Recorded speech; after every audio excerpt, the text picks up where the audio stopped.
आज जिस तरीके से हमारे महाराष्ट्र में जो परिस्थितियां निर्माण हुई हैं, एकनाथ शिंदे गुट और बाला साहब को के विचारों पे चलने वाला जो एक ग्रुप है, वो एकनाथ शिंदे जी के साथ में अलग तरीके से निकलकर आज गुवाहाटी में बैठा है। उद्धव ठाकरे जी ने रिजाइन तो दिया नहीं, घर छोड़ दिया। घर छोड़ने के बाद गवर्नमेंट के लिए, सरकार के लिए इतने ज्यादा अग्रेसिव पने से बाहर अपने रिप्रेजेंट करने वाले जो राज्यसभा मेंबर है संजय राउत जी को इस तरीके से बयान देने लगाते हैं कि सिक्योरिटी पूरे एमएलएस की निकाल लेते हैं, जो इनके ग्रुप को छोड़कर ओरिजिनल शिवसेना निर्माण करने के लिए बाहर गए हैं। तो उनको ये कहते हैं कि तुम्हारी सिक्योरिटी तो तुम्हें मिलती है, पर तुम्हारे परिवारों को सिक्योर करने वाला कौन आएगा। सीधे खुलेआम प्रेस के सामने वो सभी विधायकों के परिवार को खुलेआम धमकी दे रहे हैं कि आप बच जाओगे, पर आपके परिवार को कौन महाराष्ट्र में बचाएगा। इस तरीके से संजय राउत धमकी देते हैं। तानाजी सावंत जो विधायक हैं महाराष्ट्र के, आज उनके ऑफिस में ऐसे कई उद्धव ठाकरे के गुंडे भेजकर उन्हें तोड़ फोड़ किया। मुझे एक प्रश्न उद्धव ठाकरे जी को पूछना है, बड़ा आदरणीय बाला साहब ठाकरे जी के एक भी स्पीच में, एक भी विचारधारा में आप कहीं बैठते हैं क्या? 56 साल उनके शिवसेना, एक भी विचारधारा में आप कहीं बैठते हैं क्या?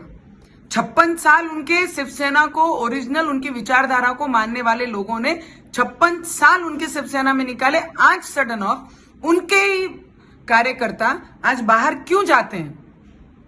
उन्होंने एक चीज हमेशा कही है, जिस दिन मैं कांग्रेस के साथ सत्ता बनाने के लिए मजबूर होऊंगा, उस दिन मैं मेरी शिवसेना की दुकान बंद करूंगा। इस तरीके के भाषण, इस तरीके की विचार उन्होंने हमेशा अपने शिवसैनिकों के सामने रखी है।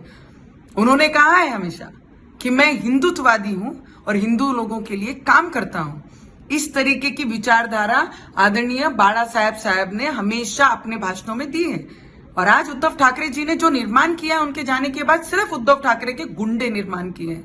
मैं अमित शाह जी से विनती करूंगी, जितने भी विधायक जो बाला साहब के विचारधाराओं पे लेकर, हिंदुत्ववादी विचारधाराओं को लेकर उद्धव ठाकरे को छोड़कर अपनी विचारधाराओं से, बाला साहब ठाकरे के विचारधाराओं से जुड़कर वो अलग अपनी निर्णय ले रहे हैं, उनके परिवार को सिक्योर करना यह हम सबकी जवाबदारी है। और मैं अमित शाह जी से विनती करूंगी कि उनके परिवार को सिक्योरिटी दी जाए, उनको सिक्योर किया जाए और हमारे महाराष्ट्र से उद्धव